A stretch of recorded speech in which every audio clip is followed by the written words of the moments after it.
All right, we are going to go ahead and get started. Like I said, if you haven't, please drop your name in the chat. It's how I go back and double check who all comes to these and keep track of all the great things. This is kind of like our just orientation. So some of you, this may be refresher information. Some of you, this may be brand new information. I'll give y'all some dates and some information that we kind of have been giving out to residents. We met with our residents for the first time, a lot of us this morning. So they've done orientation with me, but they didn't necessarily meet with their coordinators until today. So grabbing my calendar so that I can have that in front of me. We'll need it here shortly. All right, so if you do not know who I am, I've probably sent you emails. I am Farah Seal. I am the lead site coordinator at McNeese. And then I do oversee some specific residents. I specifically right now work with Alt Cert, and then I'm also taking on one specific undergrad student just to kind of help out where needed. So several of our other site coordinators are on the meeting. Several of them have conflicting meetings today, so we're kind of hit and miss today. Today is our first official day back on campus, so it's like we're all crazy and nuts and trying to get classes ready to roll. So I'm going to go over a lot of information today. All of the information that I'm going to say is in the stuff that I emailed y'all a week or so ago. But I like to say some of this out loud because I know that you don't want to read the 30 plus page handbook that I spent several summers writing. Although it was a whole lot of my time, I know it's not interesting. So I'll say the highlighted informational pieces today. I always like to start off by first saying thank you for hosting our students. Um, if you don't know how our selection process goes, we have our list of students, what requirements we have for them as far as grade levels and content areas, districts that they want, schools that they want, and we go to the district with that information. We have contacts in every district, and the district hand selects you and then gives us that information. And so that is how you are chosen, that someone from your district recommended you to do this for us. So just know that somebody thinks highly of you because they gave us your information. But thank you so much for doing this because truly, we know as educators that there is no experience like real experience in the classroom. And I have always said I did not feel like I was truly prepared for the first year that I taught. Those poor children didn't learn anything from me. But we know that this year process that we now do really truly does prepare them. We are seeing the fruits of our labor on the back end. I started with the first three residents that we had 6 years ago, and all of those three are thriving educators now. And actually, one is about to start hosting residents for us very soon. So we are actually seeing a lot of really good success. We're getting a lot of um, our first year teachers as new teachers of the year in their districts and at their schools. And so we really do feel like this process works. But again, we could not do this without you because they need that real world experience. So I always like to kind of just remind everybody, because we are seasoned veteran teachers, that these students in your classroom, our residents, are not. And I think sometimes we forget that they don't know everything under the sun. We've given them a lot of information in their McNeese classes with us, in their methods classes. We've given them a lot of field experience opportunities. We've given them opportunities to practice teaching in the field, in classrooms, but also with us. But there's nothing that really prepares them like being in this classroom setting in residency. And so I always like to kind of remind everyone that in your brain, everything's running so fast and you're making split second decisions in the moment. And you know why you're making those split second decisions because you've been doing them for years and you just naturally, innately do them. Our teacher residents have no clue why you're making those split-second decisions. They have no clue why you're choosing to switch something up in a lesson. They have no idea why Sally can't sit next to Cindy. Like, they don't know all of those things. So what we always like to remind everybody of is that you really have to explain everything to them. We compartmentalize our thought process kind of in like instruction, management, and planning. And then there's little bitty buckets inside those compartments, and we go through and we just do them all naturally. Their buckets are not full. They don't know all the things. So just making sure that we remember, like, when we're making changes to lessons, when we're adjusting where somebody's sitting, when we're making accommodations and modifications and differentiation and all the great things that we do naturally as educators, that we take a moment to kind of explain to them why we're doing what we're doing. Sometimes the answer is because the district told me to, and that's okay. But sometimes there is a true method to our madness on why we are doing what we are doing. I'm actually going to skip this for a second. I'm gonna come back to that. Um, if you've never hosted for us before, there's a lot of people that are involved in this process. So you have several people. So you probably have gotten emails from me as the lead site coordinator. The other person that you may get emails from is Mr. Chaz Campbell. He's in a meeting. I think he's going to hop on here in a little bit. He is our director of clinical practice, and he is the one who places students. That's kind of his job. And then he helps me oversee policy and procedure and things like that and make sure that at the end, all of our students are certified.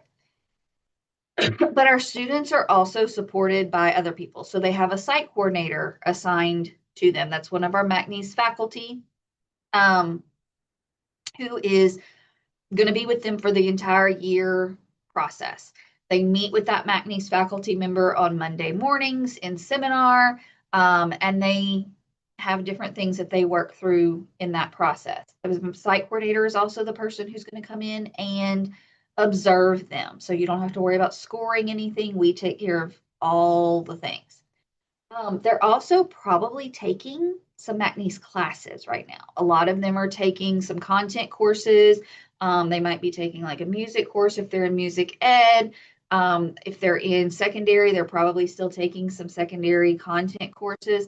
And then if they are elementary or early childhood, they're definitely taking a SPED course right now.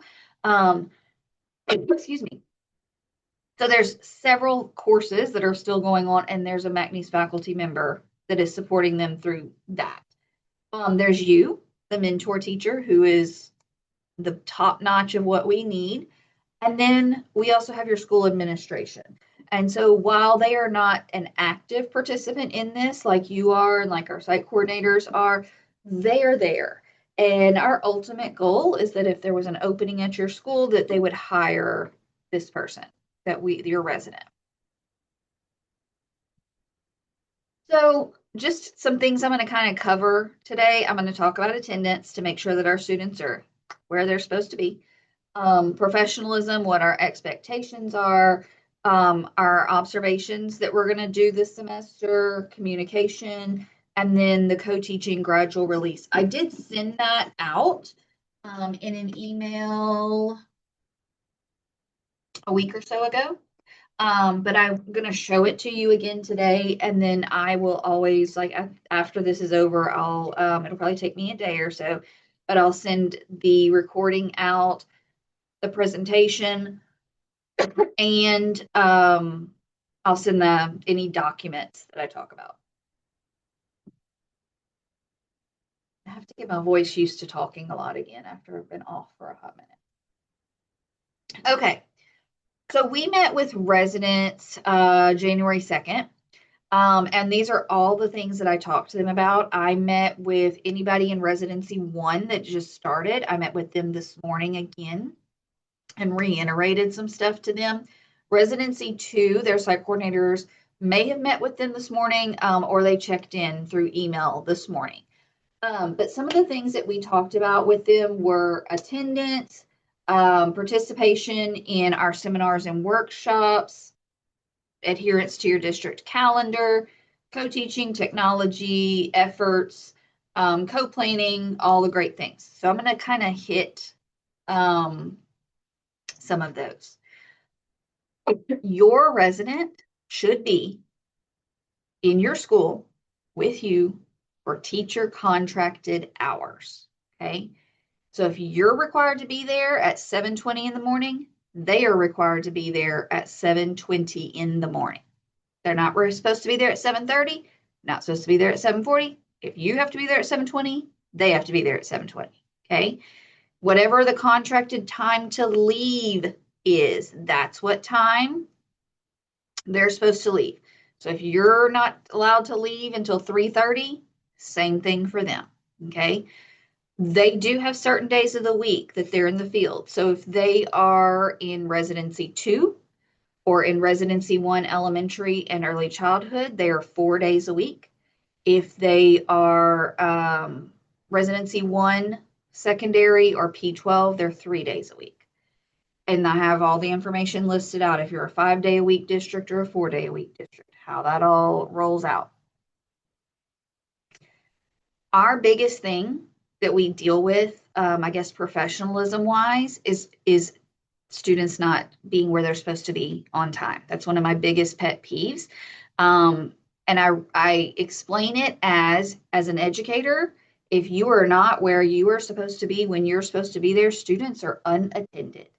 And lots of things happen when students are unattended, and you can get in a whole lot of trouble if something bad happens and students are unattended. And so we are making sure that they learn from the get-go that that is an expectation of an educator. So we have that expectation of them as residents. If you notice your resident is not complying with attendance appropriately, please reach out to your site coordinator, myself, Mr. Campbell, so that we can address that issue sooner rather than later. Please don't look at it as tattling when you tell us any of these things. We have to nip this in the bud. And if you don't tell us and we don't know, we can't fix it. And sometimes we don't find out till the end of the semester, and then it's kind of too late to fix some of these things. We expect them to be there that full day. We did give some leeway these first few weeks because we have to get their subbing applications completed. They have to get fingerprinting done. So we've given a couple of them permission to leave campus and go take care of some of the things that they need to do if that's what is pressing, because we have to get their residency applications completed by Friday of this week. So there's some things they have to get completed. We do expect them to sign in and out at the front office, whatever your school policy is. So most of them sign in and out in like the visitor binder. And then if we don't already, we're getting the yellow McNeese binders into all of the schools.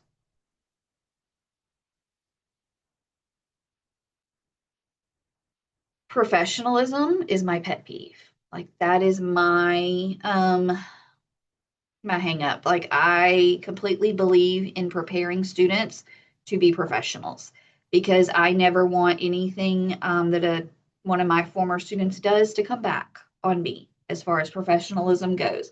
We don't want to end up in jail, hell, or KPLC. Those are the places we don't want to go. So we're going to not do that, and we're going to be super professional. Our residents are evaluated kind of throughout on professionalism. You will receive surveys from us related to professionalism because you're with them daily. We see them here and there, but you're the true rater of their professionalism. So you will get emails from us periodically to rate their professionalism. The rubric we use is the professionalism component of the Louisiana Aspiring Educators rubric, which is very similar to the one you use as the Louisiana Educators rubric. Super similar. We give them an official score when we do their formal observations for professionalism. However, we are looking at it consistently. And if there are ever any professionalism concerns, Mr. Campbell and I work hand in hand to get those addressed and taken care of ASAP. Um, we expect them to be dressed appropriately at all times. My rule of thumb is kind of they should be dressed a step above whatever school expectations are, because I look at them as doing a mini interview every day that they walk on that campus. We expect them to act professionally. We expect them to conduct themselves professionally. We expect them to speak and email and all those things professionally. One of the big things that I mentioned it again this morning is make sure that you, if you have to address anything and talk to someone about a student, that you're in a private space, because we never want to talk about students in a space where that can be heard by other people.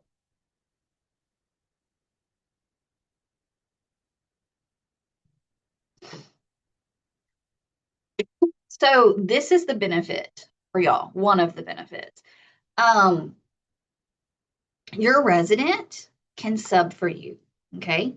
So our residents in residency 2 already have their subbing paperwork done. We completed that in residency 1. The group that just started last week, they're in residency 1.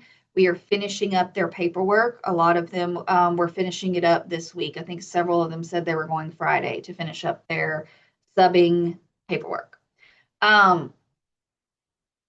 Your resident can sub for you up to 10 days a semester. So 10 days in residency 1, 10 days in residency 2, and they don't have to take an absence for that. So if you have a training you need to go to, your resident can sub for you as long as they have their subbing paperwork for the district completed, and that is a requirement from us. If your kid gets sick, if you have a trip planned, whatever it is, your resident can sub for you. The goal of this is that the learning continues when you have to step out of the classroom. Okay. I've given the example several times. I hosted many MACNY students in my classroom when I was still teaching, and there was a year that my father passed away in like late, he went into the hospital late August and died beginning of September. And I would not have made it through that year without that MACNY student being in my classroom to get that learning continued. And she didn't miss a beat. She just picked it up and like kept on rolling. So they can be a benefit to you in that nature.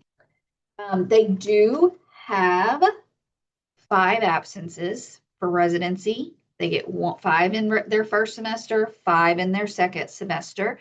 We highly encourage them to hold on to those absences, and not use them until later on, because you never know when you're going to get sick. You never know if something is going to happen. You might have a death in the family, or an emergency or something that pops up.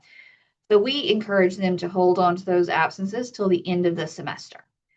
They can use those absences to sub for other people within your school. So maybe your partner teacher next door has to be out and they need a sub. Our resident can do it, but they have to take an absence. The only way those absences don't count is if it's in your classroom. It has to be within your room. If they're in residency 1 and you are like, I just don't know if they're quite ready to be a sub fully yet, you 100% can get a sub for your classroom. That resident should still be there. Even if you're absent, the resident should be in that room supporting your students and helping that learning continue and assisting that sub throughout the day. So just because you're absent doesn't mean that the resident is absent. You have to be absent. They either sub for you or they are there with the sub that is hired in the classroom. Okay. If I know the subbing piece is like super confusing and all of that, so if you ever have a question, please send me an email. I had somebody email me this week, and I responded to them last weekend and was like, here's your answer. Just shoot me an email. I will always try to respond as quickly as humanly possible. Oh, we made a change and I didn't fix it. So in residency, there are 2 observation cycles.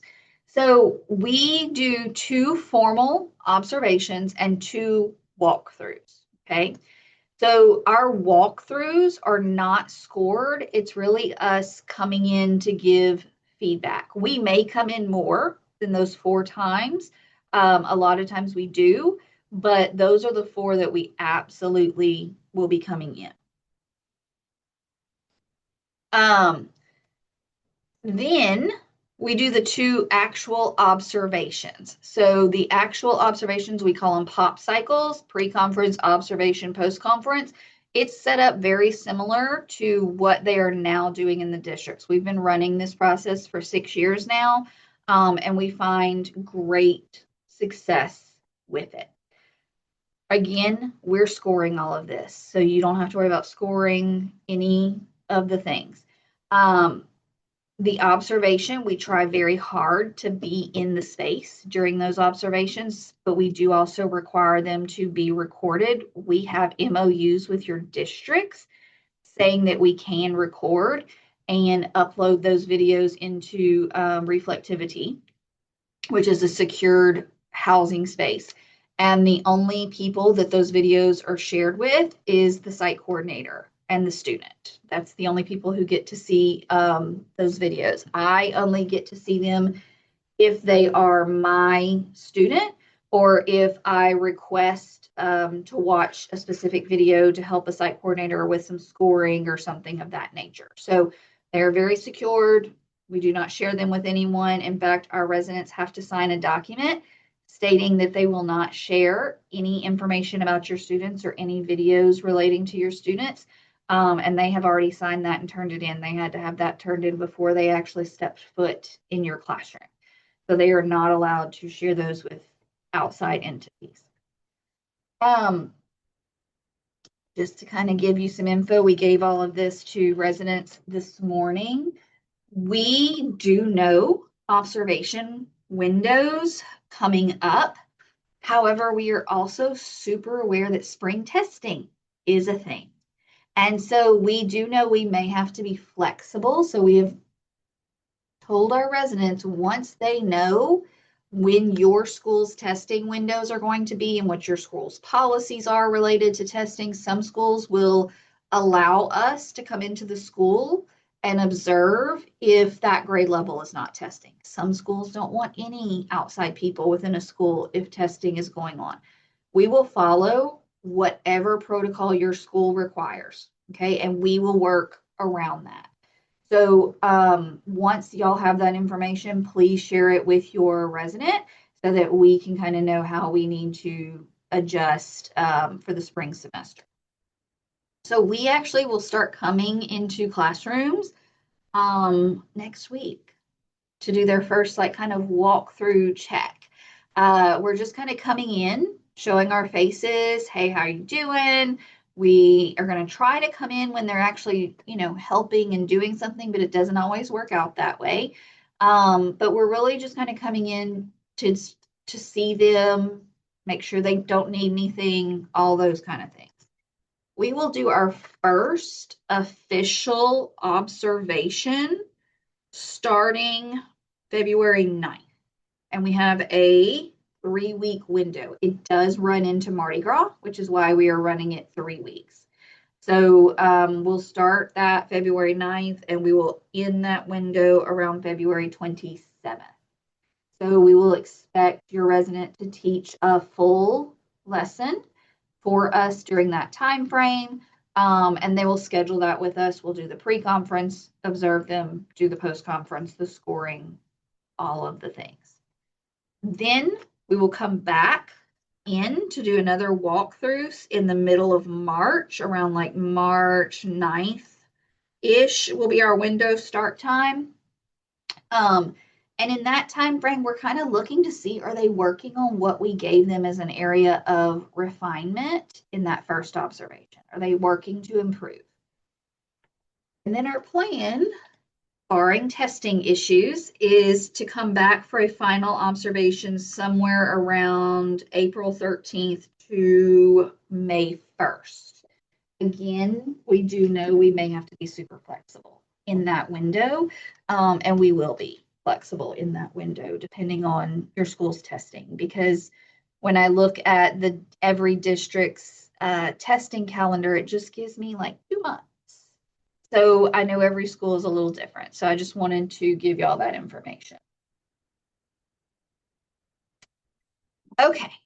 So I've given you all the requirements we have for residents, and I'm talking a ton today. I always have to do this on the first one.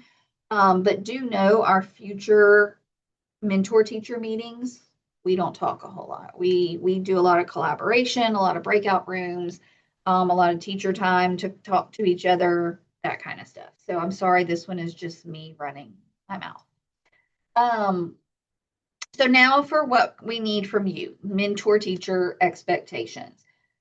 You guys have what we need, or else you would not be in this space. You have the credentials that we need. We know that you are able to work collaboratively. Otherwise, your district people would not have given us your information. But we do need you to plan with your resident, because right now they do know how to plan, but a lot of what they've done in planning has been in isolation. So one lesson here and there.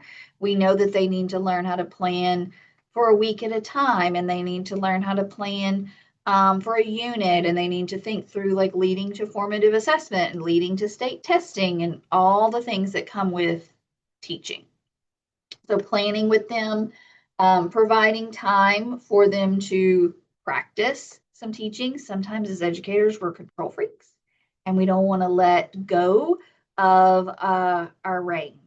We have to give them time to practice, or else they won't be able to flourish and grow. So we need to give them that space to practice. Guide them with any like things they need to improve on, give them that feedback. They should be getting feedback from you daily, hey, let's work on classroom management with this particular strategy. Let's work on getting them, working on getting your students transitioning quicker, giving them that feedback. Attending the monthly PDs with us, working with the site coordinator that's going to be coming in and out of your space. Please complete any surveys that we send out. You can reference the handbook for anything, and then communication with us is the key. I always like to say this right here, so I'm going to say it. Our residents are not certified teachers. They're not. They don't have it yet. Because of that, there's some legalities in having them in the space alone. Okay. So I'm going to say all the things. If they are subbing, they can be in your classroom alone with the students because they are covered by the district's insurance. Okay.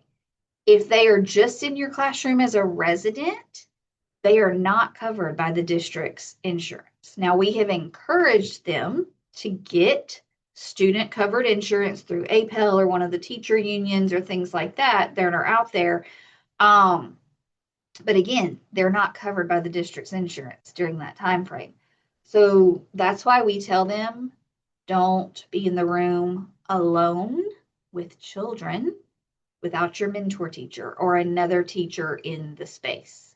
So we actually gave them the scenario like one of you gets sick and you have to hurry up or your child gets sick and you have to hurry up and leave, and you grab your bag and you're like, oh my gosh, my kid is injured. I have to hurry up and go. I'm going to have the office send somebody down in just a minute.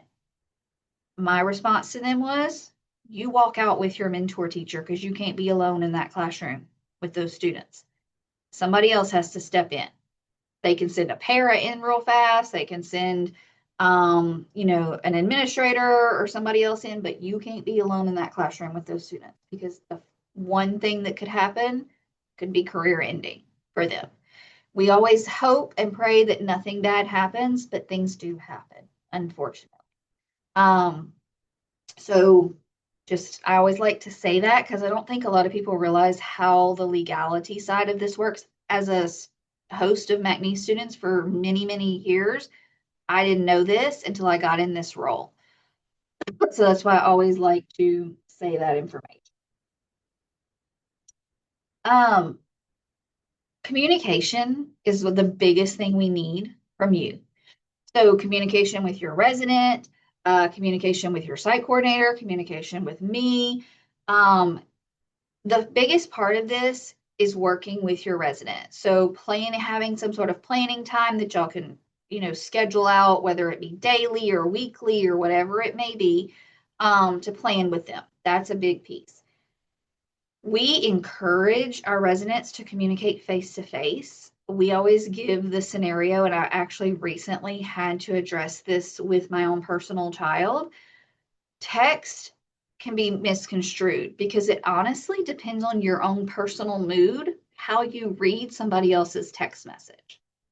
Um, my own personal child came to me and was like, when so and so texts me from work, she's so abrupt and like direct. And I was like, she's a mom of 4 children. This is her business, and she's busy. So she's going to be direct and to the point. It's not rude. It's not meant to be mean. It's just direct and to the point. You asked a question, she gave an answer. But it was dependent on her mood how she took the text messages. So we always encourage our residents to try to communicate face to face if at all possible. Um, For you, please address any questions or concerns that you have with your resident. If you're not comfortable talking to them about something specific, maybe they are not dressing appropriately, please reach out to one of us. We will be more than happy to have that conversation on your behalf. We ask that you provide regular feedback to them. We're actually going to do some PD sessions this semester on providing feedback specific to sections of the rubric. So we'll talk some more about that. And then, of course, reach out to any of us on the McNeese team if you have any questions about anything related to hosting one of our students. I emailed this information to you guys last week, but I put it on a slide. These are the other meeting dates that we are going to do this semester. I will be sending out calendar invites for the rest of these dates very soon, but I wanted to get the first one kind of out and rolling. We try to meet once a month, so we'll meet February 23rd, March 23rd, and April 20th. They're always on Zoom from 4 to 5. I do always record. I try to remember really hard to always record. I have forgotten. And then I try to remember to send those out afterwards. But the rest of this semester, a lot of our site coordinators will be stepping in and leading those PD sessions. So you won't have to listen to my voice the whole time. I know you're super excited. All right. We encourage co-teaching. So if you're unfamiliar about co-teaching, it's in the handbook. There's actually a link in the handbook to some information related to co-teaching. But we really encourage the co-teaching process because you currently have 2 teachers in the classroom. Granted, one of them's a little weak, doesn't know quite enough yet, but we're going to get them there. So your students are at a benefit right now because they have 2 adults in the classroom who can support them. And if you can co-teach with that resident, I cannot tell you the benefit that you're going to see in your student growth. We know that certain co-teaching strategies are harder than others. We always tell the residents to start with like a 1 teach, 1 observe, with you teaching and them observing. They can also do the opposite. They teach and you observe, or 1 teach, 1 assist. There's so many, we have station teaching where you can do small groups. We have parallel teaching where you can split the class in half and you teach half and they teach half, same content, same time. And we have team teaching. To me, team teaching was always the hardest, but I always got there with my students. But it's where you're teaching kind of simultaneously. You're jumping in and out of each other's conversations and guiding the students. And it is a beautiful thing when you can get it to actually work, but you do have to work to get to that point. But there is all the information related to co-teaching in a handbook. Okay, I'm gonna talk about the gradual release document because everybody wants to know, what should my resident be doing right now? This is where it is. So we are in kind of week 1 of where we are. Last week we considered like week 0 kind of stuff. Like they were getting their feet wet, they were jumping in, kind of just learning like processes and procedures and all of that. This is for residency 1. Okay, I'm gonna start with residency 1, week 0. So this week they should be watching you teach and assisting.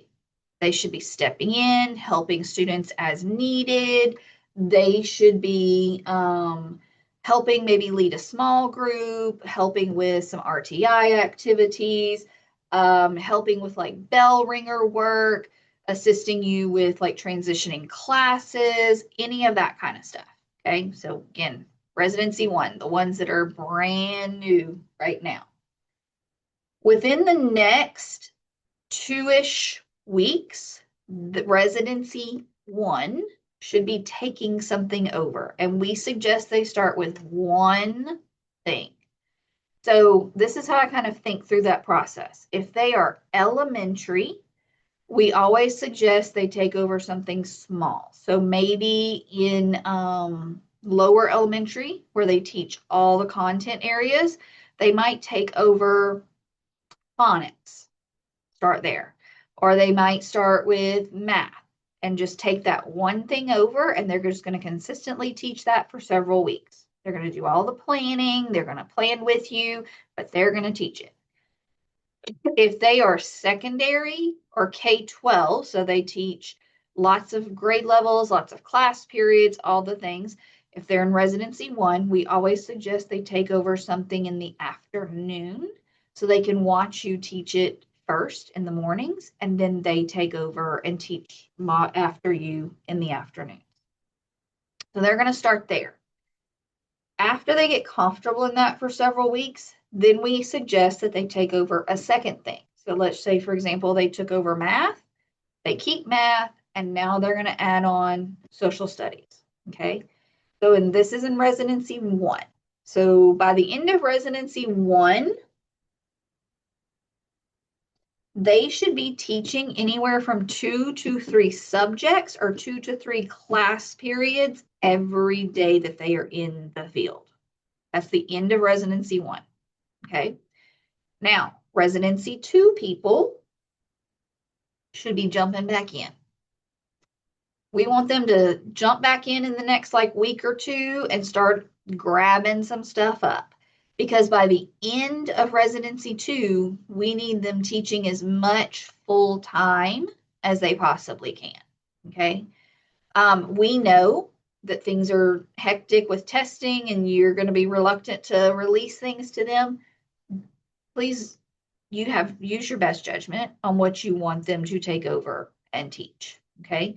So if they are, let's go, I'll start with elementary. I would let them take over, like, for sure, social studies science, something that maybe is not going to be as heavily weighted as like ELA and math. But if you are P12 and secondary, choose your classes that you want them to really take over and go from there.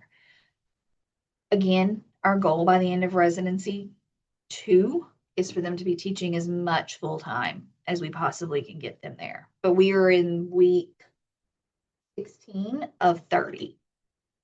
So we've got time to get them there, but we also can't let them flounder and hang out and be like, I'm just not ready yet.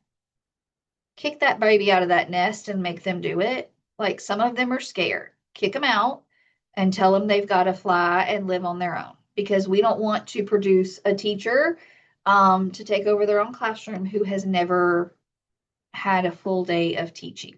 We got to get them ready. So you have this. It was emailed to you. I will send it back out. It's also linked in the handbook. your resident has this. I sent this to them in about 45 different ways. They have access to it in their Canvas page. It's all over the place. So I will tell you, I used to print mine out whenever I hosted McNeese students and would write all over it. Like, this is when you're going to teach this. This is when you're going to teach this. And we would just like lay out the semester so that by the end, they knew exactly what they were supposed to be taking over and doing.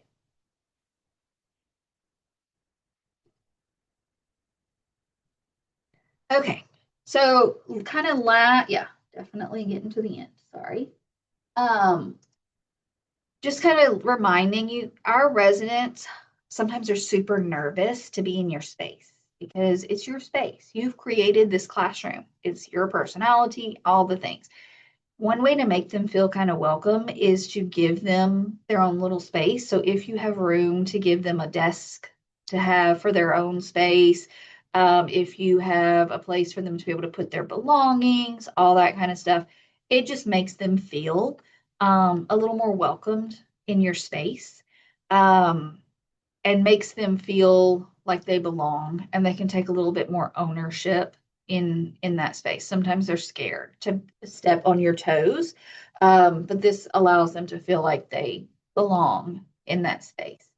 And then also helping your students see them as a teacher, especially if they're in high school, because sometimes our residents are really close in age to your high school students, and your students don't necessarily view them as an authority figure. So really just making sure that we make sure our students know that they do have authority, what they say goes, you have to listen to them, all the great things, because we don't want that to become a classroom management issue, if you have to step out and they have to sub or something for you. So I'm going to stop talking. Are there any questions about anything you want to know? This this might help her. Yes. Oh, all Sorry, right. I didn't mean to do that. My kids walked in and I hit something. So That's sorry. okay, Amber. You're great. So sorry. You're good. Anybody else have questions, concerns?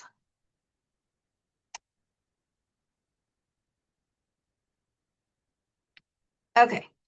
Well, oh, I did good on time.